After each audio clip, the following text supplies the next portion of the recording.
Good morning, good afternoon, good evening. कैसे हो आप लोग? I hope you all are doing well. मैं भी बता देती हूँ कि मैं भी बहुत अच्छी हूँ। So welcome back to our YouTube channel स्कूली शिक्षा बिहार। मैं हूँ आपकी इकोनॉमिक्स टीचर रिक्षा सिंघानिया। ठीक है। तो हमने कल के क्लास में क्या पढ़ा था? याद है आप लोग को? सबने देखा वो क्लास? सबको समझ में आया क्या है नहीं है? और मैंने बोला था कि कमेंट सेक्शन में बताने कि कौन से टॉपिक में आप लोगों को प्रॉब्लम हो रहा है। तो मैं आपको वो टॉपिक क्या करती, अभी क्लास में आपका डाउट सॉल्व कर देती। बट आई थिंक आप लोगों का कोई डाउट नहीं है। सो आज हम लोग, ये होगा हमारा लास्ट पार्ट ऑफ चैप्टर 1। कल से हम लोग पॉलिटी स्टार्ट करेंगे या फिर इकोनॉमिक्स के चैप्टर 2 स्टार्ट करेंगे। ठीक है। तो अगर किसी का सजेशन होगा तो कमेंट बॉक्स में मेरे को बताना कि आप लोग पॉलिटी पढ़ना चाहते हो या इकोनॉमिक्स का चैप्टर 2 पढ़ना चाहते हो। ठीक है। तो we will continue with that only. Okay. तो आज हम लोग क्या पढ़ेंगे? Status of Bihar development, Bihar के विकास की स्थिति के बारे में पढ़ेंगे। ठीक है। तो चलिए स्टार्ट करते हैं विदाउट वेस्टिंग एनी टाइम। ठीक है, स्टार्ट करें। चलिए स्टार्ट करते हैं। अभी तो आप लोग के पास बहुत सारे फ्री टाइम होंगी। उस टाइम में आप क्या कर सकते हैं? क्लास को देख के क्या कर सकते हैं? बुक्स पढ़ सकते हैं थोड़ा सा। और अगर मान लीजिए अभी एकेडमिक बुक उतना पढ़ने का मन नहीं है, तो क्या करिए, आप लोग नॉवल पढ़ना स्टार्ट कर दिए, जिसमें जो इंटरेस्ट है। अगर आपको स्पोर्ट्स में इंटरेस्ट है तो दिन भर घर पे रील्स को स्क्रॉल करने से अच्छा है कि आप स्पोर्ट्स खेलें या फिर नॉवेल्स पढ़िए। नॉवल से क्या होगा, आपका इंग्लिश भी स्ट्रांग हुआ, वोकैब अच्छी होगी। नॉवल पढ़ सकते हैं, एक रीडिंग हैबिट डेवलप होगी आपकी। तो वो कर सकते हैं। अभी तो आपके पास बहुत सारा फ्री टाइम है, अभी एग्जाम हुई है। ये कर लीजिए वीडियो देखने के बाद। You don't have to study from book. आपने वीडियो देखा, आपने समझा, एक बार में नहीं समझ में आया, दोबारा देखा, तो क्या बार बार रिवाइज करना है। बहुत बार क्या होता है, सुन सुन के भी चीजें अच्छी याद होती हैं, तो लिसनिंग पावर भी आपकी इससे डेवलप होगी। ठीक है। तो आप लोग ये कर सकते हो अभी। तो चलिए स्टार्ट करते हैं आज का क्लास। ठीक है। तो पहला क्या है? Introduction to Bihar. बिहार के बारे में, बिहार के परिचय के बारे में बताती हूँ आपको। भारत के पूर्व भाग में स्थित, जनसंख्या इसकी लगभग 10 करोड़ है। क्षेत्रफल कितना है? 94,163 वर्ग किलोमीटर। राजधानी क्या है इसकी? पटना। तो बिहार की कैपिटल क्या है बताइए? बिहार की कैपिटल क्या है? हाँ, एनीवन? सबको पता ही होगा बिहार का कैपिटल क्या है। बिहार का कैपिटल है पटना। ठीक है। और यहाँ पे क्या है? Located in eastern part. मान लीजिए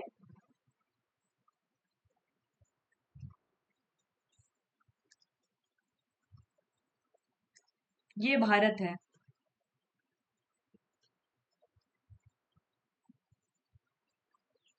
यहां से गया भारत।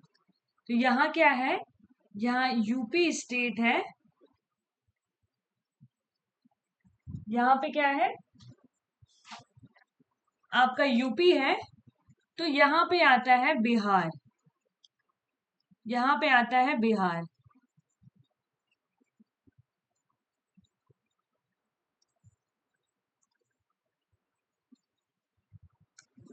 ये है आपका मैप्स, मैप भी आप देख के पता कर सकते हैं। ठीक है। तो ये हो गया आपका बिहार का लोकेशन। यहाँ क्या हो गया? यूपी हो गया आपका। तो ये क्या है? बिहार।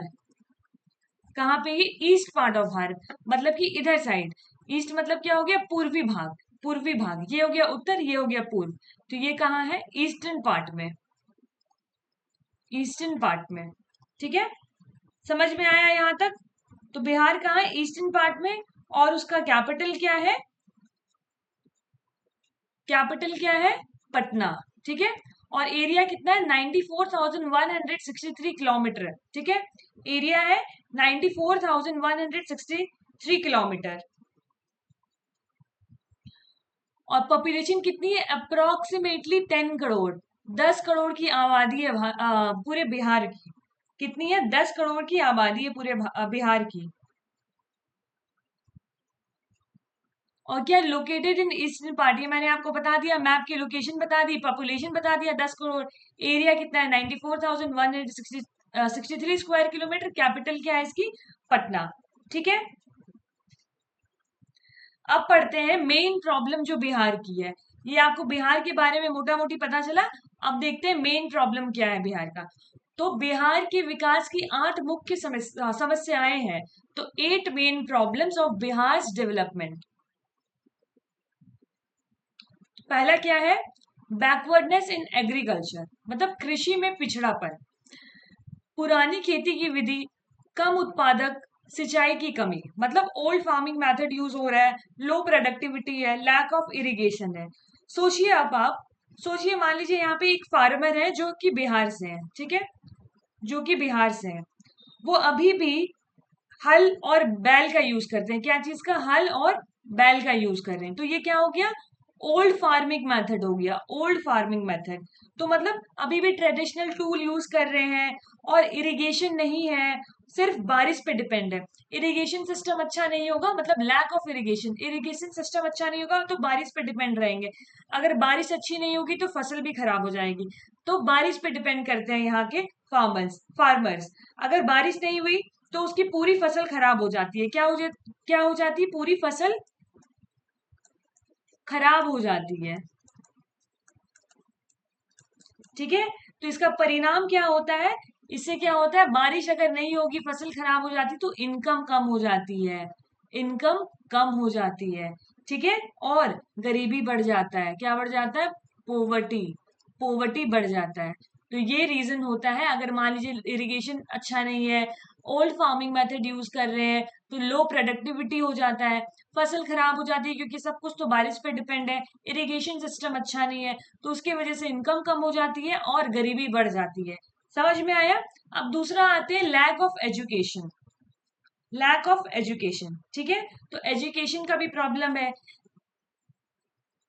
तो लिटरेसी रेट कितना है? 63%। शॉर्टेज ऑफ स्कूल्स है, शॉर्टेज ऑफ टीचर है, मतलब शिक्षकों की कमी है, स्कूल की कमी है, और साक्षरता की दर भी बहुत कम है। ठीक है, सबसे ज्यादा लिटरेसी रेट कहाँ पे है? मैंने आपको बताया था ना, बताइए। केरला, केरला। अब केरला का नाम चेंज करके क्या कर दिया? केरलम, केरलम। ठीक है, तो सबसे हाईएस्ट लिटरेसी रेट का है केरला में। और बिहार की कितनी है? 63%। तो मान लीजिए एक गांव में सिर्फ एक स्कूल है और टीचर भी रेगुलरली नहीं आते हैं। मान लीजिए एक गांव है बिहार में, ये गांव है, यहाँ पेड़ पौधा लगा हुआ है, ठीक है, प्रॉपर वैसा, और यहाँ पे सिर्फ एक स्कूल है, और टीचर भी रेगुलरली नहीं आते हैं। क्या? टीचर्स भी रेगुलरली नहीं है, मतलब डेली टीचर्स नहीं आते, स्टूडेंट। तो इससे क्या होगा?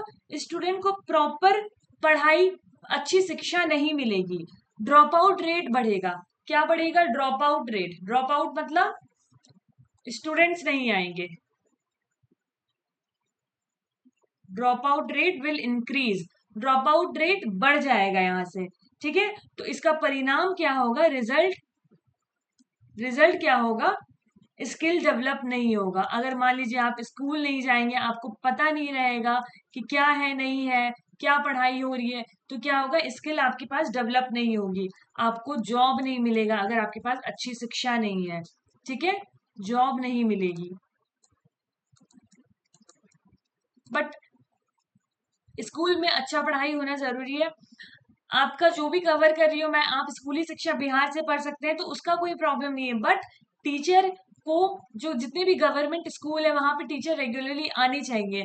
अगर टीचर अपॉइंट किए गए हैं, भर्ती करके गए हैं, तो उन्हें पढ़ाना भी चाहिए। मैं ये नहीं कह रही हूँ कि इस चैनल से आप पढ़ सकते हो, टीचर नहीं आ रहे तो कोई प्रॉब्लम नहीं है, नहीं। जो मान लीजिए जिनके पास इंटरनेट नहीं है, वो बहुत, और भी बहुत ज्यादा रूरल एरिया में रहते हैं, इंटरनेट नहीं है, फोन नहीं है, तो वो बच्चे कहाँ से पढ़ेंगे? वो तो स्कूल से ही पढ़ेंगे ना। तो इसीलिए स्कूल की शिक्षा एक अलग बात होती है, एक ऑनलाइन शिक्षा अलग बात होती है। आप स्कूल में भी पढ़ के आए, उसके बाद आपने ये क्लास देख लिया, तो उसका बेनिफिट क्या होगा? डबल हो जाएगा, डबल हो जाएगा। ठीक है, तो स्कूल की भी शिक्षा बहुत इंपॉर्टेंट होती है। तो मैं यहाँ क्या बोल रही हूँ कि अगर मान लीजिए एक गांव में सिर्फ एक स्कूल है और टीचर भी रेगुलरली नहीं आते तो स्टूडेंट अच्छी तरह से पढ़ाई नहीं कर पाएंगे, ड्रॉप आउट रेट ज्यादा बढ़ेगा। आप लोग को भी लगता होगा कभी कभी टीचर तो आती नहीं है, क्या करूंगा स्कूल जाके, है ना। तो वैसा तो उसी को बोलते हैं drop out rate. Drop out rate बढ़ जाता है और इसका रिजल्ट क्या होता है, स्किल डेवलप नहीं हो पाती है, जॉब्स नहीं मिल पाती है। तो ये है लैक ऑफ एजुकेशन का एग्जाम्पल, ठीक है। अब आते हैं lack of health services. Lack of health services मतलब अस्पतालों की कमी, डॉक्टरों की कमी, कुपोषण मतलब shortage of hospitals, shortage of doctors और मेल न्यूट्रिशन। तो एग्जाम्पल क्या है, मान लीजिए आप समझिए एक गांव है, ठीक है। समझिए कि अगर किसी गांव में कोई बीमार हो जाए, अगर मान लीजिए एक गांव है, वहां पे कोई बीमार हो जाए, क्या हो जाए, बीमार हो जाए, ठीक है। तो नियरेस्ट हॉस्पिटल 20 से 30 किलोमीटर की दूरी पे होता है। नियरेस्ट मतलब सबसे पास का हॉस्पिटल भी 20 से 30 किलोमीटर की दूरी पे है, होता है। तो क्या है, टाइम पे ट्रीटमेंट नहीं मिल पाता है। इतनी दूर होने की वजह से क्या होता है, टाइम पे ट्रीटमेंट नहीं मिल पाता है, ठीक है। तो इससे क्या होता है, मैल न्यूट्रिशन बढ़ता है। इससे क्या होता है, मैल न्यूट्रिशन बढ़ता है।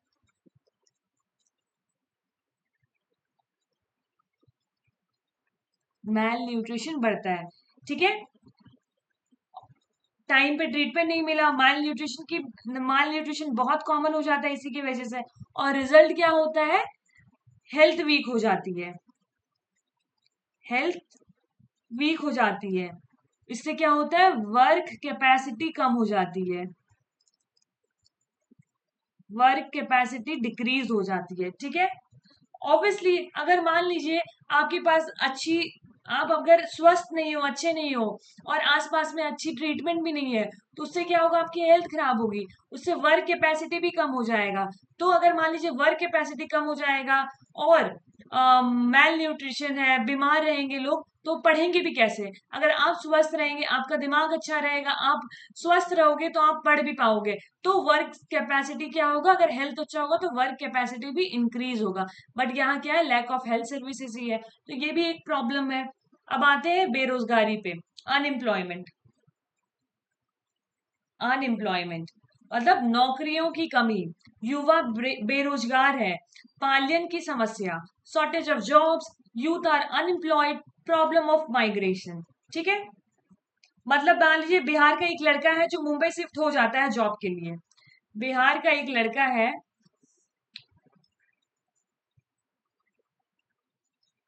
बिहार का एक लड़का है जो कि मुंबई शिफ्ट हो गया। मुंबई शिफ्ट हो गया क्यों, जॉब के लिए। उसको अच्छी जॉब मिली तो वो बिहार से माइग्रेट करके क्या हुआ, मुंबई चला गया, ठीक है। क्योंकि लोकल्स में जॉब नहीं है, यहाँ बिहार में जॉब की कमी थी, जॉब की कमी थी तो वो मुंबई चला गया। तो इससे क्या हो गया, माइग्रेशन प्रॉब्लम आई। क्या आई, माइग्रेशन प्रॉब्लम आई। फैमिली क्या हो गई, सेपरेट हो गई। Family separation. अब मान लीजिए कोई भी, मैं और आप हैं, बिहार में अच्छा जॉब नहीं मिला, मैं मुंबई चली गई, तो यहाँ अपना घर बार परिवार सब छोड़ के जाना पड़ेगा, तो मैं अकेले गई, तो क्या हो गया, फैमिली सेपरेशन हो गया। तो ये क्या हो गया, अनएम्प्लॉयमेंट की वजह से हुआ, ठीक है। आते हैं next, lack of basic infrastructure, बुनियादी ढांचे की कमी, सड़कें खराब, बिजली की कमी, पानी की समस्या, poor road, shortage of electricity, water problem. ये एक प्रॉब्लम है इंफ्रास्ट्रक्चर का। कल आपको मैंने पढ़ाया था क्या, ह्यूमन डेवलपमेंट इंडेक्स और नेशनल डेवलपमेंट इंडेक्स, उसके बाद पढ़ाया था इंफ्रा के बारे में, इतना बड़ा चैप्टर, ठीक है। तो उसी का बात कर रहा है, लैक ऑफ बेसिक इंफ्रास्ट्रक्चर। तो रेनी सीजन में मान लीजिए इतनी रोड खराब हो जाती है कि स्कूल जाना मुश्किल हो जाता है। रोड रोड में गड्ढे ज्यादा है, पानी भर जाता है, वाटर लॉगिंग हो जाता है। तो उससे प्रॉब्लम क्या होती है, बच्चे स्कूल नहीं जा पाते, तो क्या है, एजुकेशन और बिजनेस दोनों इफेक्ट होती है। एजुकेशन एंड बिजनेस, ये दोनों को इफेक्ट करता है, इफेक्ट करता है, ठीक है। तो एजुकेशन और बिजनेस दोनों को इफेक्ट करता है। अगर इंफ्रास्ट्रक्चर अच्छा नहीं होगा, पानी की समस्या रहेगी, अगर पानी अगर अच्छा नहीं आ रहा है, बिजली की कमी है, सड़कें खराब है, बारिश ज्यादा होने की वजह से सड़कें खराब हो गई, गड्ढा ज्यादा है, पानी भर गया, तो ना एजुकेशन के लिए आप स्कूल जा पाएंगे, ना मान लीजिए बाहर की सिटीज, गांव वाले जाना चाहते हैं सिटी, तो वो भी नहीं जा पाएंगे। तो क्या हो गया, लैक ऑफ इंफ्रास्ट्रक्चर। अब आते हैं पोवर्टी। पोवर्टी, ठीक है, मतलब 33% लोग गरीबी रेखा से नीचे हैं, आय कम है, संसाधनों की कमी है। मतलब 33% people below poverty line, low income, lack of resources. तो क्या है, अगर मान लीजिए एक फैमिली, 2 टाइम का खाना भी मुश्किल से मिलता है, एक फैमिली है जिनको 2 टाइम का खाना भी मुश्किल से मिलता है, तो इससे क्या होगा, चिल्ड्रन, उनके जो बच्चे हैं वो क्या होंगे, मैल न्यूट्रिशन के शिकार होंगे। उससे क्या होगा, एजुकेशन ड्रॉप हो जाएगा। ठीक है, पैसे की कमी है, एजुकेशन, अच्छा स्वास्थ्य नहीं रहेगा तो पढ़ने के लिए भी पैसे कहाँ से आएंगे, है ना। और 33% जो पीपल है वो बिलो पॉवर्टी लाइन है, 33% लोग वहां के बिलो पॉवर्टी लाइन में फॉल करते हैं। लैक ऑफ रिसोर्सेस, संसाधनों की कमी है, इसके वजह से गरीबी है। अब आते हैं next, backwardness and industrial development.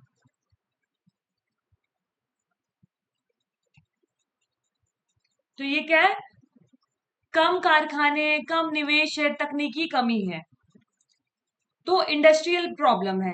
तो गांव के पास कोई भी फैक्ट्री नहीं है, इसीलिए लोगों को जॉब के लिए बाहर जाना पड़ता है। अगर मान लीजिए अच्छा इंफ्रास्ट्रक्चर है, बड़ी बड़ी बिल्डिंगे हैं, फैक्ट्री है, तो यहाँ अगर मान लीजिए एक किसी कंपनी ने फैक्ट्री सेटअप कर दिया, एक कंपनी है XYZ कंपनी, उन्होंने बिहार के कोई भी छोटे से रूरल एरिया में फैक्ट्री लगा दिया, तो फैक्ट्री लगाने से क्या होगा, रोजगार बढ़ेगा, यहाँ पे काम करने के लिए लोग आएंगे, तो क्या होगा, इससे वहां पे क्या होगा, हाई इन्वेस्टमेंट होगा, जॉब बढ़ेगा, लोगों को बाहर नहीं जाना पड़ेगा। तो यही करना है, फैक्ट्रियाज लाना है। पहले अभी बहुत फ्यू फैक्ट्रियाज है, तो हम लोग को बहुत ज्यादा से ज्यादा फैक्ट्रीज लाना है, ज्यादा इन्वेस्ट करवाना है, टेक्निकल डेफिशिएंसी नहीं होना चाहिए। ठीक है, तो ये सारी चीजें हैं। लास्ट आता है इन्वायरमेंटल पॉल्यूशन। ठीक है, तो वो क्या है, गंगा नदी प्रदूषण, वायु प्रदूषण, वन कम हो रहे हैं, मतलब गंगा रिवर पोल्यूटेड है, एयर पोल्यूशन है, फॉरेस्ट डिक्रीज हो रही है। मतलब कि गंगा रिवर का जो पानी इतना पोल्यूटेड हो गया है कि उसको डायरेक्ट पीने के लिए यूज आप नहीं कर सकते हो, आप डायरेक्ट पी नहीं सकते हो। ठीक है, तो उससे क्या हुआ, गंगा रिवर पोल्यूट हो गया, पीने के लिए साफ पानी नहीं है, इतना ज्यादा पोल्यूशन है, गाड़ी गाड़ी वाड़ी चलती है तो पोल्यूशन भी खराब है। और जंगल में मान लीजिए मूलभूत जो सुविधाएं हैं, गैस नहीं है, LPG नहीं है, फॉरेस्ट भी डिक्रीज हो रहा है, तो क्या लकड़ियां काट के भी वुमेन खाना बनाती है, वो भी एक है एनवायरमेंटल पोल्यूशन का रीजन। अब इसका सॉल्यूशन क्या होगा, आप बताइए, गवर्नमेंट क्या क्या स्कीम लेके आ सकती है, लेके आई है इसको ठीक करने के लिए। तो एग्रीकल्चर डिपार्टमेंट में क्या है, एग्रीकल्चर डिपार्टमेंट में प्रधानमंत्री किसान योजना आया, उसे क्या हो गया, प्रधानमंत्री कृषि सिंचाई योजना से फार्मर को डायरेक्ट पैसा मिलता है और वो इरिगेशन इंप्रूव कर पाते हैं। ठीक है, इससे ये होता है, प्रधानमंत्री कृषि सिंचाई योजना से फार्मर को डायरेक्ट पैसा मिलता है और वो इरिगेशन इंप्रूव कर पाते हैं। एजुकेशन में सर्व शिक्षा अभियान है, एजुकेशन में क्या है, एजुकेशन में क्या है, सर्व शिक्षा, सर्व शिक्षा अभियान है, बेटी बचाओ बेटी पढ़ाओ प्रोग्राम है,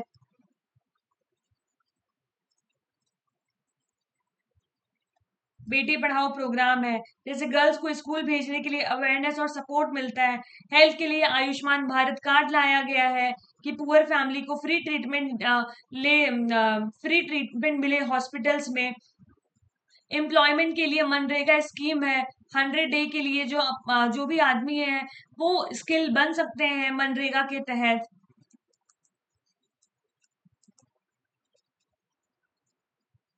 ठीक है, तो गांव में ही लोगों को 100 दिन के रोजगार मिलेगा, इससे क्या करेंगे, वो अपने स्किल को डेवलप कर सकते हैं। और बेसिक इंफ्रास्ट्रक्चर के लिए प्रधानमंत्री ग्राम सड़क योजना है, प्रधानमंत्री ग्राम सड़क योजना है, जो कि लाया गया था गांव में ही जैसे कि गांव में पक्की सड़क बना दिया जाएगा, स्कूल और हॉस्पिटल्स का एक्सेस इजी होने के लिए। गरीबी कम करने के लिए क्या लाया गया? पीडीएस सिस्टम लाया गया, पब्लिक डिस्ट्रीब्यूशन सिस्टम। सस्ते रेट पे राशन मिलता है, जैसे कि गेहूं, चावल और दाल, ये सब चीज मिलता है पीडीएस में, पब्लिक डिस्ट्रीब्यूशन सिस्टम में। और बैकवर्डनेस इन इंडस्ट्रियल डेवलपमेंट के लिए क्या लाया गया? मेक इन इंडिया प्रोग्राम लाया गया। क्या लाया गया? Make in India, make in India programme लाया गया। उसके बाद स्किल इंडिया मिशन लाया गया, स्किल इंडिया मिशन लाया गया। तो यूथ को ट्रेनिंग मिलती है कि जॉब्स कैसे क्रिएट होती है इससे। और इन्वायरमेंटल का क्या, नमामि गंगे प्रोग्राम आया था।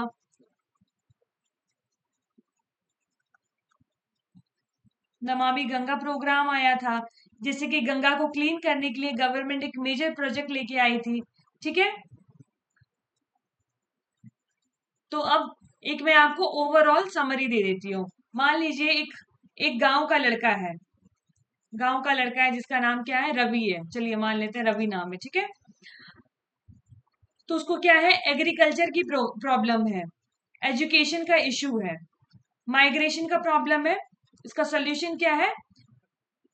सोल्यूशन क्या है कि वो अच्छी शिक्षा प्राप्त करे, उसके गांव में अच्छा रोड हो, अच्छी हेल्थ सेक्टर हो, तो उसको माइग्रेट करने की जरूरत ना पड़े। तो प्रॉब्लम क्या है कि बिहार में ये सब चीजों की कमी है। अगर ये सब चीजें सुधर जाती है, अच्छी हो जाती है, तो लोगों को बाहर नहीं जाना पड़ेगा। ठीक है, समझ में आया यहां तक?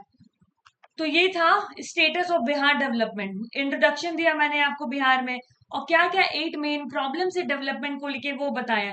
एग्रीकल्चर के बारे में, एजुकेशन के बारे में, हेल्थ सर्विसेज के बारे में, अनएम्प्लॉयमेंट के बारे में, इंफ्रास्ट्रक्चर के बारे में, पॉवर्टी के बारे में, और इंडस्ट्रियल डेवलपमेंट के बारे में। और लास्ट हमने क्या पढ़ा? एनवायरमेंटल पॉल्यूशन के बारे में। अब आते हैं measures to remove Bihar backwardness.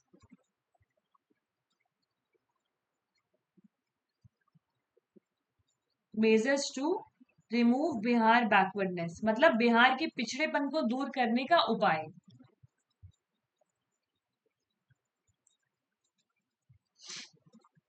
Start करते हैं। Necessary measures for Bihar development मतलब बिहार के विकास के लिए आवश्यक उपाय। वो क्या है? Modernisation of agriculture. ठीक है, मॉडर्नाइजेशन ऑफ एग्रीकल्चर, आधुनिक यंत्र का उपयोग, बेहतर बीज और खाद, सिंचाई सुविधा बढ़ाना, कृषि शिक्षा, किसानों को श्रेय मतलब use of modern machinery, better seeds and fertilisers, increase irrigation facilities, provide agriculture education, give loans to farmer. Okay, पढ़ते हैं। तो मतलब बिहार सिर्फ एक स्टेट नहीं है। अगर बिहार डेवलप होता है तो पूरा इंडिया डेवलप होती है। ठीक है, तो अगर सिर्फ मैं बिहार बिहार बोल रही हूँ, तो ये सिर्फ बिहार के विकास के लिए नहीं है। अगर बिहार विकास करेगा तो पूरा भारत विकास करेगा। ठीक है, क्योंकि अल्टीमेटली बिहार तो भारत का ही हिस्सा है, तो ये अकेला ग्रो नहीं करता, पूरा भारत इससे ग्रोथ करेगा अगर बिहार ग्रोथ होगा तो एग्रीकल्चर का कंट्रीब्यूशन क्या हो गया? बिहार को ग्रेन स्टोर ऑफ इंडिया भी कहा जाता है। क्या कहा जाता है बिहार को? Grain store of India. ठीक है, इसका मेन क्रॉप क्या क्या है? मेन क्रॉप है वीट, गेहूं, राइस मतलब चावल, मेज मतलब मकई। ठीक है, ये हो गया मेन क्रॉप। पल्सेस हो गया, पल्सेस हो गया and oil seeds, oil seeds. ठीक है, तो ये क्या है? अगर मान लीजिए आपने देखा होगा कि गांव में, हर गांव में फार्मिंग होती है। ठीक है, यही बिहार की स्ट्रेंथ है कि वहां पे एग्रीकल्चर बहुत स्ट्रांग है। तो एग्रीकल्चर को मॉडर्नाइज करने के लिए, वहां मॉडर्नाइज करने के लिए वो क्या कर सकते हैं? मॉडर्न मशीनरी का यूज कर सकते हैं, better seeds and fertiliser use कर सकते हैं, और इंक्रीज इरिगेशन फैसिलिटीज इंक्रीज कर सकते हैं। जैसे बिहार मतलब पानी पे, बारिश पे डिपेंड ना होके इरिगेशन फैसिलिटीज को इम्प्रूव कर सकते हैं। और एग्रीकल्चर के ऊपर एजुकेशन प्रोवाइड कर सकते हैं, जिससे कि अगर मान लीजिए बिहार का पूरा वो एरिया बिहार एग्रीकल्चर पे डिपेंड करता है, तो हम लोग एजुकेशन एग्रीकल्चर रिलेटेड लेके आए, ताकि वो एग्रीकल्चर पे एजुकेशन जो है एग्रीकल्चर पे डिपेंड, मतलब कि उससे सीखें कि एजुकेशन कैसे हेल्प करेगा एग्रीकल्चर को आगे करने के लिए, और फार्मर को लोन दिया जाए इससे। तो ये क्या हो गया, नेसेसरी मेजर लिया जाएगा एग्रीकल्चर डिपार्टमेंट एग्रीकल्चर को बढ़ाने के लिए। पुराने मेथड को नहीं यूज करना है, जैसे हल हो गया, वो सब हो गया। गवर्नमेंट बहुत सारी स्कीम्स लेके आई है, किसान हो गया, प्रधानमंत्री है, तो ये क्या मॉडर्नाइजेशन के लिए लेके आई है, मॉडर्नाइजेशन ऑफ एग्रीकल्चर। ठीक है, अब आते development of education.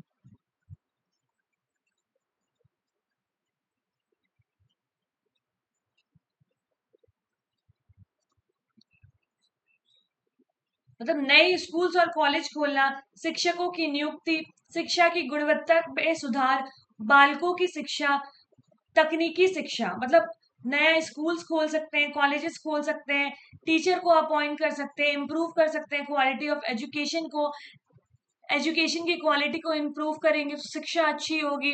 Girls education पे फोकस कर सकते हैं, इंक्रीज टेक्निकल एजुकेशन पे फोकस कर सकते हैं। ठीक है, तो ये सारी क्या हो गई, डेवलपमेंट एजुकेशन को लेके, ये सारा डेवलप करेगा तो बिहार भी डेवलप डेवलप करेगा। ठीक है, तो ये क्या हो गया, नया स्कूल्स खोलेंगे, नया कॉलेज खोलेंगे, ज्यादा से ज्यादा टीचर अपॉइंट करेंगे, ताकि जो एक ही स्कूल से वहां टीचर भी कम आते हैं, तो अगर टीचर भी अच्छे से आएंगे तो पढ़ाई भी अच्छा हो गया, शिक्षा अच्छी होगी, और इससे क्या होगा, क्वालिटी ऑफ टीचिंग भी इम्प्रूव होगा। जो बच्चे नहीं भी पढ़ना चाहते, अगर स्कूल्स में पढ़ाई हो रहे तो वो बच्चे भी पढ़ेंगे। फोकस ऑन गर्ल एजुकेशन, लड़कियों की शिक्षा के लिए और भी ज्यादा फोकस किया जाएगा, और इंक्रीज क्या होगा, टेक्निकल एजुकेशन। मतलब अगर मान लीजिए आपको पढ़ना इंपॉर्टेंट है, बट सिर्फ पढ़ना इंपॉर्टेंट नहीं है, आपको उस पढ़ाई में आपसे आपका स्किल डेवलप हो रहा है या नहीं वो भी देखा जाएगा। क्या स्किल डेवलप हो रहा है या नहीं वो भी देखा जाएगा। ठीक है, तो शिक्षा का विकास ऐसे होगा। अब आते हैं डेवलपमेंट ऑफ हेल्थ सर्विसेज, स्वास्थ्य सेवाओं की विकास। ठीक है, तो ये क्या है, ओपन हॉस्पिटल्स एंड क्लिनिक्स, ज्यादा से ज्यादा हॉस्पिटल्स और क्लिनिक रहे गांव में, डॉक्टर को अपॉइंट किया जाए, नर्सेस को अपॉइंट किया जाए, सैनिटेशन प्रोग्राम हो, मतलब कि सफाई किस तरह से रखा जाए, नहीं रखा जाए, वो वाला प्रोग्राम स्टार्ट किया जाए। रिमूव माल न्यूट्रिशन, जो बच्चे जो बच्चे स्वस्थ नहीं है उसके लिए क्या अच्छी हेल्थ, अच्छी सुविधा लेके आया जाएगा, माल न्यूट्रिशन पे फोकस किया जाएगा, और focus on women and child health, महिलाओं का स्वास्थ्य के बारे में और बच्चों की स्वास्थ्य के बारे में सोचा जाए। तो इससे क्या होगा, डेवलप करेगा हमारा हेल्थ सर्विसेज। ओके, अब आते हैं increase employment opportunity, setup small and large industry, छोटा या बड़ा इंडस्ट्री खोला जाए, स्किल डेवलपमेंट प्रोग्राम स्टार्ट किया जाए, जैसे मनरेगा। उससे क्या होता है कि उससे क्या होता है, युवा क्या होते हैं, स्किल होते हैं, स्किल इंडिया मिशन है उसमें भी युवा स्किल होते हैं। ठीक है, सेल्फ एम्प्लॉयमेंट स्कीम, खुद के लिए कोई भी काम स्टार्ट कर सकते हैं। ठीक है, खुद के लिए मतलब सेल्फ एम्प्लॉयमेंट, मतलब क्या होता है, अपने निजी निजी काम कर सकते हैं। ट्रेन यूथ को ट्रेन किया जाए, और स्टॉप माइग्रेशन किया जाए। अगर मान लीजिए बिहार में ये सारी चीजें सुविधा उपलब्ध हो जाएगी, तो किसी भी युवा को अपना स्टेट छोड़ के, अपना राज्य छोड़ के दूसरे राज्य पे जाना नहीं पड़ेगा पैसे कमाने के लिए। ठीक है, तो इससे क्या होगा, एम्प्लॉयमेंट इंक्रीज होगा ये सब चीजें करने से। अब आते हैं next, development of basic infrastructure, जो बुनियादी ढांचा है उसका विकास करने की बात कर रहे हैं यहाँ पे। तो बिल्ड एंड इम्प्रूव रोड्स, जो मूलभूत सुविधा, ये तो बेसिक इंफ्रास्ट्रक्चर है ना, अगर रोड्स अच्छा नहीं रहेगा तो फिर कैसे ही चलेगा। मेन जो बेसिक इंफ्रास्ट्रक्चर है, रोड्स हो गया, पानी की सुविधा हो गई, बिजली की समस्या हो गई, ट्रांसपोर्टेशन की फैसिलिटी हो गई, कम्युनिकेशन का नेटवर्क हो गया, ये सब तो बेसिक इंफ्रास्ट्रक्चर है। अगर ये सारी चीजें ही नहीं रहेंगी तो बड़ी बड़ी फैक्ट्रियां भी कैसे ही लगेंगी। ठीक है, तो सड़कें बनाना हो गया, सड़कों को सुधारना हो गया, बिजली की समस्या हो गई, पानी अच्छा clean water, safe drinking water का सिस्टम लाना होगा, उसके बाद ट्रांसपोर्टेशन फैसिलिटीज आना अच्छा होगा तो क्या होगा, रोड अच्छा होगा, ट्रांसपोर्टेशन फैसिलिटी अपने आप अच्छी हो जाएगी। क्योंकि मान लीजिए आपको अपने गांव से सिटी जाना है आपकी खेती का सामान बेचने के लिए, और रोड अच्छा नहीं होगा, बिजली नहीं होगी, तो आप कैसे ही लेके जाएंगे। तो वो किस में आ जाता है, ट्रांसपोर्टेशन में आ जाता है। कम्युनिकेशन नेटवर्क मतलब बिजली रहेगी आपके गांव में, नेट की सर्विसेज रहेगी, तो क्या होगा, कम्युनिकेशन बिल्डअप होगा। आप अपने गांव में बैठे बैठे घर से अपना काम कर सकते हो, तो इससे क्या होगा, कम्युनिकेशन का नेटवर्क बढ़ेगा। तो ये क्या है, डेवलपमेंट ऑफ बेसिक इंफ्रास्ट्रक्चर। ठीक है, अब आते हैं हम रिमूव पोवर्टी। पोवर्टी को रिमूव करने की बात कर रहे हैं यहाँ पे, गरीबी को दूर करने के लिए। ठीक है, समझ में आ रहा है, यहां तक आप लोग रिलेट कर पा रहे हो। तो पोवर्टी को रिमूव करने के लिए क्या है, सोशल सिक्योरिटी प्रोग्राम, सामाजिक सुरक्षा कार्यक्रम। और दूसरा आता है इंश्योर्स मिनिमम वेजेस, मतलब कम से कम एक वेज होना चाहिए एक इंसान को अपनी लाइफ स्पेंड करने के लिए। लैंड रिफॉर्म मतलब भूमि सुधार हो गया, माइक्रो फाइनेंस सर्विसेज हो गया, पब्लिक डिस्ट्रीब्यूशन सिस्टम हो गया। जैसे कि मैंने आपको बताया था पीडीएस सिस्टम में क्या, राशन का सामान जो आप उठाते हैं, क्या क्या बोलते हैं उसको, राशन, हाँ राशन का सामान ही, तो जो कोटा का सामान होता है वो वाला। तो राइस आपको कम दाम में मिल जाता है, और चावल हो गया, दाल हो गया, ये सारी चीजें पीडीएस सिस्टम में आ गई। तो इससे क्या होगा, पोवर्टी कम हो गई। ठीक है, इससे क्या होगा, पोवर्टी कम होगा। ओके, अब आते इंडस्ट्रियल डेवलपमेंट के बारे में बात करते हैं।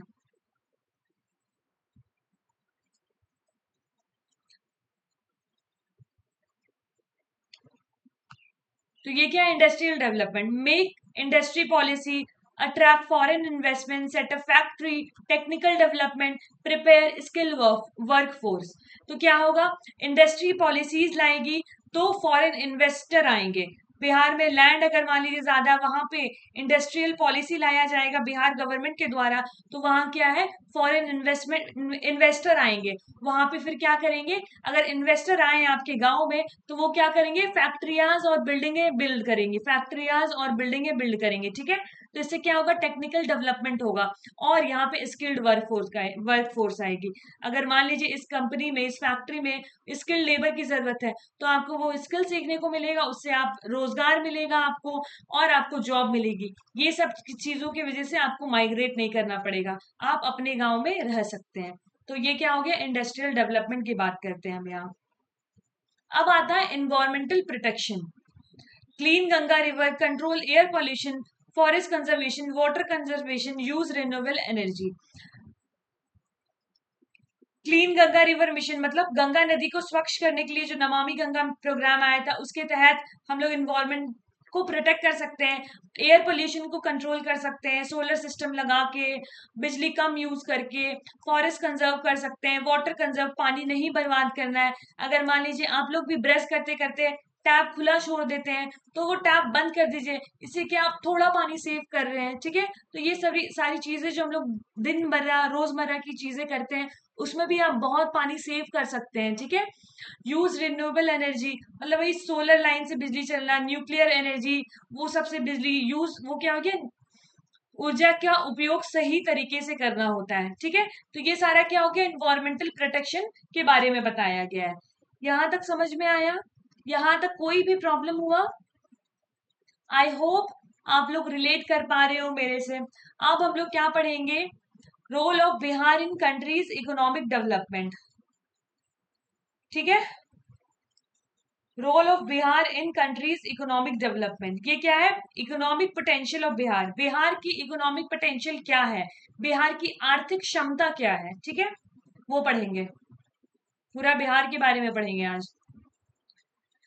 पहला क्या है, कृषि क्षेत्र में योगदान, contribution in agriculture sector, Bihar is India's grain store, production of wheat, rice and corn, production of pulses and oil seed, 5-6% contribution in national agriculture production. Potential क्या है, मोर प्रोडक्शन थ्रू मॉडर्नाइजेशन। ठीक है, आप पढ़ते हैं इसका मतलब।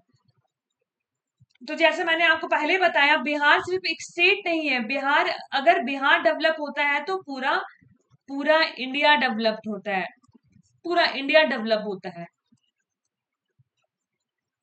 ठीक है, तो अगर एग्रीकल्चर कंट्रीब्यूशन की बात करें तो बिहार को ग्रेन स्टोर ऑफ इंडिया भी कहा जाता है। जैसे कि मेन क्रॉप्स क्या हो गया, wheat rice corn, wheat rice corn main crop ये हो गया, और पल्सेस और ऑयल सीड्स हो गया। तो बिहार अप्रोक्सीमेटली 5 से 6% कंट्रीब्यूट करता है एग्रीकल्चर प्रोडक्शन में। ठीक है, तो मतलब आपने देखा होगा कि गांव में हर घर में फार्मिंग होती है, यही बिहार की स्ट्रेंथ है। हर घर में फार्मिंग हो रही है, तो ये क्या हो गई, बिहार की स्ट्रेंथ हो गई, ताकत हो गई। ठीक है, तो प्रॉब्लम क्या है यहाँ पे प्रॉब्लम है कि ओल्ड मेथड यूज हो रहे हैं। ठीक है, ओल्ड मेथड यूज हो रहे हैं। गवर्नमेंट स्कीम्स लेके आई है, कौन सा, पीएम किसान, आज सब कुछ आपको याद हो जाएगा। पीएम किसान, प्रधानमंत्री कृषि कृषि सिंचाई योजना, प्रधानमंत्री कृषि सिंचाई योजना।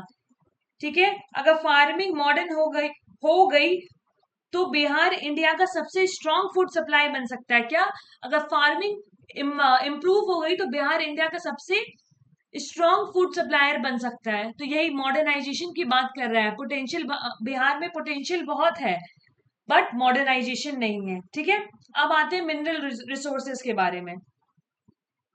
कोयला, अभर्ग, चूना पत्थर, लोहा, आयसक मतलब coal, mica, mica, limestone, iron ore, और राष्ट्रीय खनिज उत्पादन में योगदान, contribution in national and mineral production. संभावना क्या है, खनन उद्योग की विकास। पोटेंशियल क्या है, डेवलपमेंट ऑफ माइनिंग इंडस्ट्री। ठीक है, मतलब क्या बोला है यहाँ पे, coal, mica, limestone, iron ore available है। यहाँ पे क्या है, अवेलेबल है। जैसे मान लीजिए जहां मिनरल्स होते हैं वहां फैक्ट्रीज लग सकते हैं। ठीक है, अगर मिनरल्स हैं तो फैक्ट्रीज लगेंगी, वो माइन को निकालने के लिए, मिनरल्स को निकालने के लिए। जैसे आप लोग देखेंगे झारखंड में कोयला बहुत है, तो वहां क्या, फैक्ट्रियाज हैं। तो mining policy is equal to industrial investment. अगर माइनिंग पॉलिसी लाया गया तो उससे क्या होगा, इंडस्ट्री का डेवलपमेंट होगा। ठीक है, तो ये हो गया मिनरल रिसोर्सेज। अब आते हैं वाटर रिसोर्सेज पे। गंगा नदी, बिहार नदी, कोसी नदी। Ganga river, Bihar river, Koshi river. सिंचाई और बिजली उत्पादन, इरिगेशन एंड इलेक्ट्रिसिटी जनरेशन। संभावना क्या है, जल विद्युत परियोजनाएं, हाइड्रो इलेक्ट्रिक प्रोजेक्ट्स। ओके, तो क्या है रिवर्स में, नदी में किन की बात की गई, गंगा रिवर और कोशी रिवर। ठीक है, और इसका इसका यूज कैसे किया जाएगा, इरिगेशन में और इलेक्ट्रिसिटी जनरेट करने में, इलेक्ट्रिसिटी जनरेट करने में। ठीक है, तो अगर मान लीजिए डैम बना दिया गया तो क्या होगा, गांव में बिजली भी मिलेगी और खेती भी इंप्रूव होगा। डैम से क्या होगा,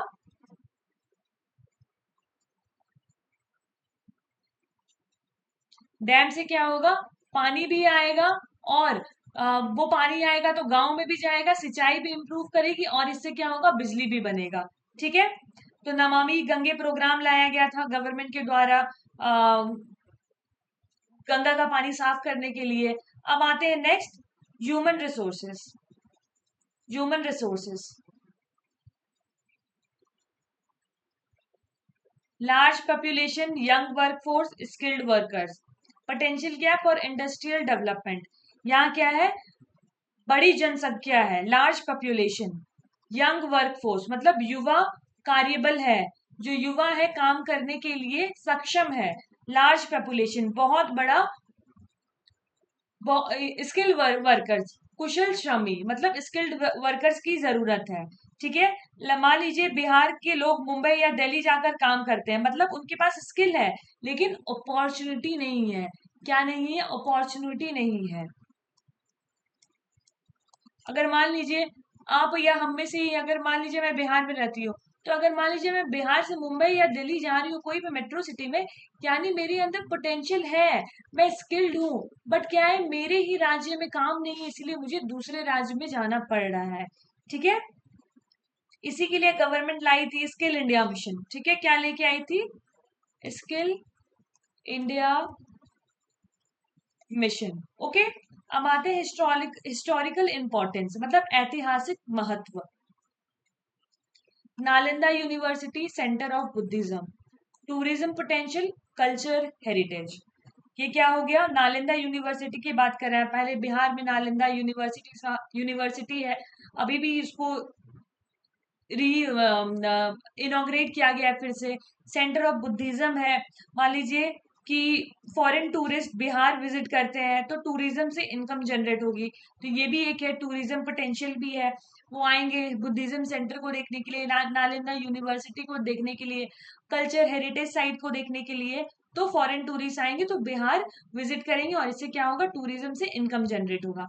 तो ये हिस्टोरिकल इंपॉर्टेंस हो गया। अब आते हैं ज्योग्राफिकल लोकेशन के ऊपर। तो ट्रेड के लिए कन्वीनियंट है, क्या चीज के लिए, ट्रेड के लिए कन्वीनियंट है। अगर रोड्स और ट्रांसपोर्ट इंप्रूव हो जाए तो बिहार एक बिजनेस हब बन सकता है। रोड और रोड एंड ट्रांसपोर्ट इंप्रूव हो जाएगा तो बिहार एक बिजनेस हब बन सकता है, जैसे प्रधानमंत्री ग्राम सड़क योजना के तहत। तो in the centre of India, ये सेंटर ऑफ इंडिया है, सेंटर ऑफ इंडिया के बीच में है, good position for transport, convenient for trade, और बिकम ए ट्रेड सेंटर, और ट्रेड का सेंटर बन सकता है, बिजनेस का हब बन सकता है, ठीक है। तो ये हो गया आपका टोटल 6 इकोनॉमिक पोटेंशियल जो बिहार का है, इससे बिहार कैसे इंप्रूव कर सकता है, ठीक है। यहां तक समझ में आया।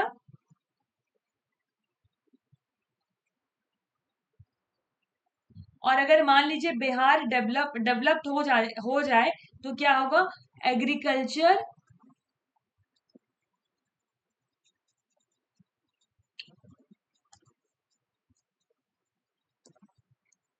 बिहार अगर डेवलप्ड हो जाएगा तो क्या होगा, एग्रीकल्चर प्रोडक्शन बढ़ेगा, ठीक है। दूसरा क्या होगा, जॉब मिलेगी, ठीक है। तीसरा क्या हो जाएगा, नेशनल इनकम बढ़ेगा, नेशनल इनकम नेशनल इनकम बढ़ेगा। बताइए नेशनल इनकम का फॉर्मूला क्या था, national income, what is national income, poverty कम होगी, गरीबी कम होगी, और क्या होगा, रीजनल बैलेंस बनेगा, रीजनल बैलेंस आएगा, और लास्ट क्या है, सोसाइटी स्टेबल होगी।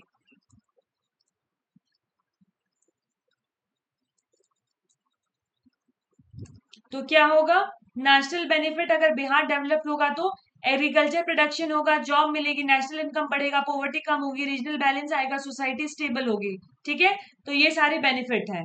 अब बेसिक नीड क्या हो गया, वो चीजें जो जीने के लिए जरूरत है, ठीक है। समझ में आया। तो नेशनल बेनिफिट क्या हो जाएगा, increase in agriculture production, employment opportunity, increase in national income, reduction in poverty, regional balance, और सोशल स्टेबिलिटी, ठीक है। अब आते हैं, बात करते हैं बेसिक नीड्स के बारे में, basic needs and development relationship. मूलभूत आवश्यकताएं क्या है, व्हाट आर बेसिक नीड्स, तो things necessary for human life, वो चीजें जो मनुष्य के जीवन के लिए आवश्यक है, बिना इनके जीवन संभव नहीं है, life is not possible without these. विकास का आधार, फाउंडेशन ऑफ डेवलपमेंट। तो अगर बेसिक नीड्स क्या होती है, वो चीजें जो जीने के लिए जरूरी है, इनके बिना लाइफ पॉसिबल नहीं है, मतलब basic need is equal to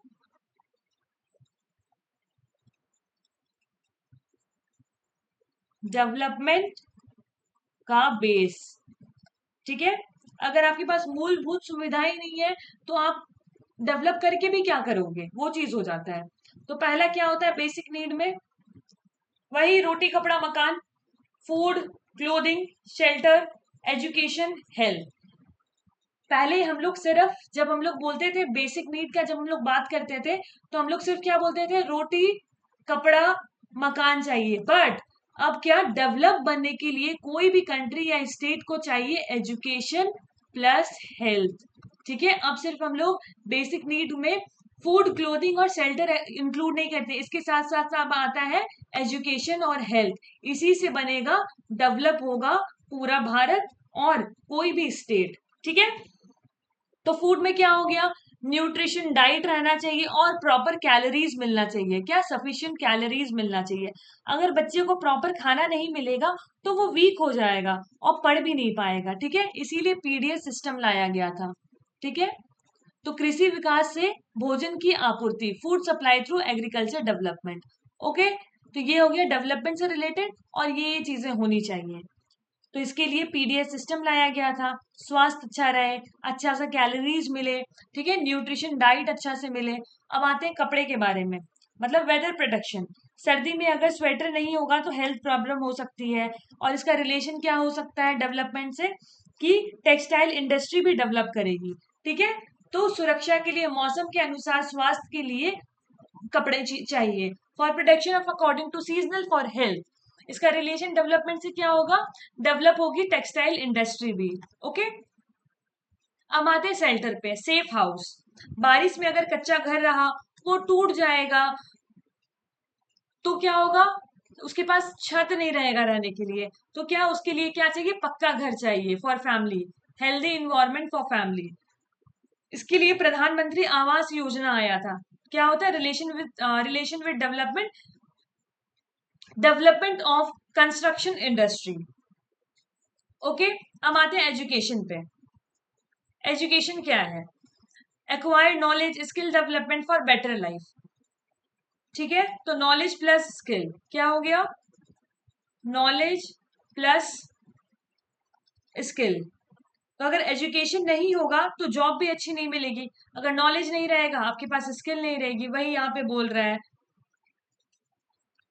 अब आते हैं हेल्थ के बारे में, मतलब मेडिकल फैसिलिटीज अच्छी होनी चाहिए, healthy life, prevention from disease, medical services. अगर ट्रीटमेंट नहीं मिलेगा तो छोटी बीमारी भी डेंजरस हो सकती है। ठीक है, इसीलिए गवर्नमेंट लेके आई थी Ayushman Bharat card, development of health services के लिए। ओके, यहां तक समझ में आया। तो इकोनॉमिक डेवलपमेंट का मेन एम है कि बेसिक नीड प्रोवाइड करना। इकोनॉमिक डेवलपमेंट का मेन एम क्या है, कि बेसिक नीड्स हम लोग को प्रोवाइड किया जाए। ठीक है, पर्पस क्या है, तो इसका पर्पस क्या है इकोनॉमिक डेवलपमेंट का, कि सबको बेसिक नीड्स देना। इसका पर्पस क्या है, सबको बेसिक नीड देना, स्टैंडर्ड ऑफ लिविंग इंप्रूव करना, गरीबी को कम करना, इक्वालिटी लाना। तो ये सारा क्या हो गया, पर्पस हो गया हमारा इकोनॉमिक डेवलपमेंट का।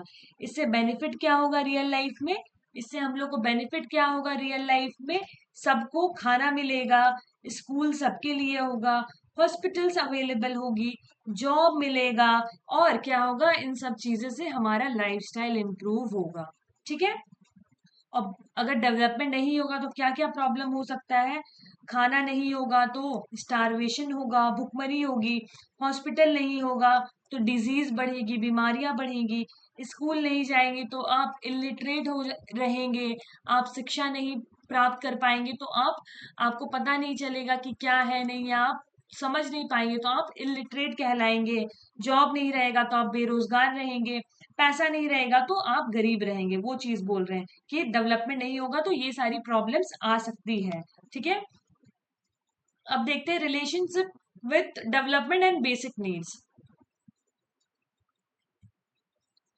तो यही बताया मैंने, purpose of economic, basic needs provide करना, इंप्रूव स्टैंडर्ड ऑफ लिविंग बढ़ाना, remove poverty, bring equality. Problem with development क्या होता है, डिजीज, इलिटरेसी, अनएम्प्लॉयमेंट, पॉवर्टी।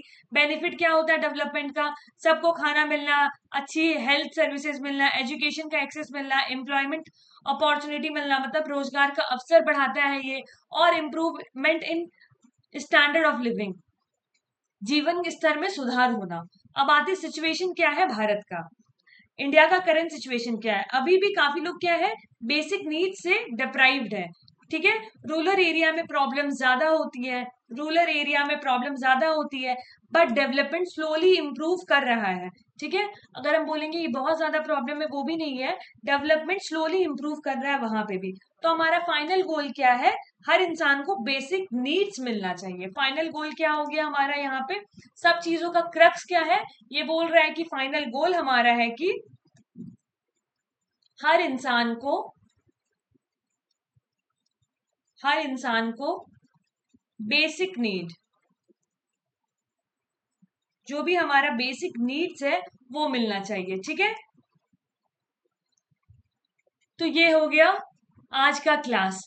ये कुछ क्वेश्चंस है, आप लोग घर पे बनाइएगा। जो क्वेश्चंस आपको नहीं समझ में आएगा मेरे को बताइएगा। टोटल 10 क्वेश्चन है। ठीक है, ये सारा क्वेश्चन आपके बुक का ही है। आप बताइएगा क्या क्या है, नहीं है, क्या नहीं समझ में आ रहा है। जो जो मैंने पढ़ाया वही क्वेश्चन है। योजना आयोग क्या है, पंचवर्षीय योजना क्या है, राष्ट्रीय आय क्या है, प्रति व्यक्ति आय क्या है, मानव विकास सूचांक क्या है, बुनियादी ढांचा क्या है, बिहार के विकास की मुख्य समस्या क्या है, बिहार के विकास के लिए क्या उपाय किया जाना चाहिए, मूलभूत आवश्यकताएं क्या है, विकास और मूलभूत आवश्यकताओं का संबंध क्या है। तो ये 10 क्वेश्चन है। आप लोग इसका नोट्स बनाइएगा और लिखिएगा। जो क्वेश्चन का आंसर नहीं समझ में आए वो मेरे से पूछिएगा। ठीक है, यहां तक कोई प्रॉब्लम? अगर प्रॉब्लम होगा तो मेरे को कमेंट सेक्शन में बताइएगा। और अगर आपको ये क्लास अच्छा लगा हो तो please do like this session और चैनल को सब्सक्राइब कीजिए। और आपके जितने फ्रेंड्स हैं उनको आप फॉरवर्ड कीजिए कि यहाँ पे ये वाला शिक्षा ऐसे पढ़ाया जाता है। ठीक है, तो इकोनॉमिक्स, कल से हम लोग पॉलिटी पढ़ेंगे। ठीक है, इतने दिन से इकोनॉमिक्स पढ़े हैं तो आपको थोड़ा सा मोनोटोनस लग रहा होगा। तो कल से हम लोग क्या करेंगे, पॉलिटी स्टार्ट करेंगे। पॉलिटी का चैप्टर फर्स्ट। ओके, पॉलिटी भी मैं आपको एकदम सिंपल लैंग्वेज में समझाऊंगी और एकदम कॉन्सेप्ट क्लियर करके पढ़ाऊंगी कि आपको समझ में आए कि पॉलिटी क्या है। बहुत ही इंटरेस्टिंग सब्जेक्ट है पॉलिटी, बहुत ज्यादा ही इंटरेस्टिंग। आपको मजा आएगा पॉलिटी पढ़ने में। और जब आप मेरे साथ ज्योग्राफी पढ़ोगे तो आपको और मजा आएगा। मैं आपको रियल लाइफ मतलब मैप्स और मैप से पढ़ाऊंगी और लोकेशन वाइज से पढ़ाऊंगी। इतना इंटरेस्टिंग लगेगा ना आपको ज्योग्राफी भी, आई कांट टेल यू। तो ठीक है, आज ये वाला सेशन थोड़ा लंबा हो गया, आप इसको रिवाइज कीजिएगा और पढ़ते रहिए। ये हो गया आपका चैप्टर फर्स्ट खत्म। देखिए हमने हंसते खेलते 7 पार्ट में चैप्टर 1 कंप्लीट कर लिया। वैसे ही हम लोग पॉलिटी भी कवर करेंगे और ज्योग्राफी भी कंप्लीट करेंगे और एक हिस्ट्री भी कंप्लीट करेंगे। ठीक है, thank you so much for this session. आप पढ़ते रहिए, मुस्कुराते रहिए। शिक्षा है तो मुमकिन है, ये हमारे चैनल का टैगलाइन है। तो प्लीज चैनल को सब्सक्राइब कीजिएगा और कमेंट करके प्लीज मेरे को बताना आप लोग कि आपको कहाँ कहाँ पे, किन किन जगह पे प्रॉब्लम हो रही है। ठीक है, बाय बाय।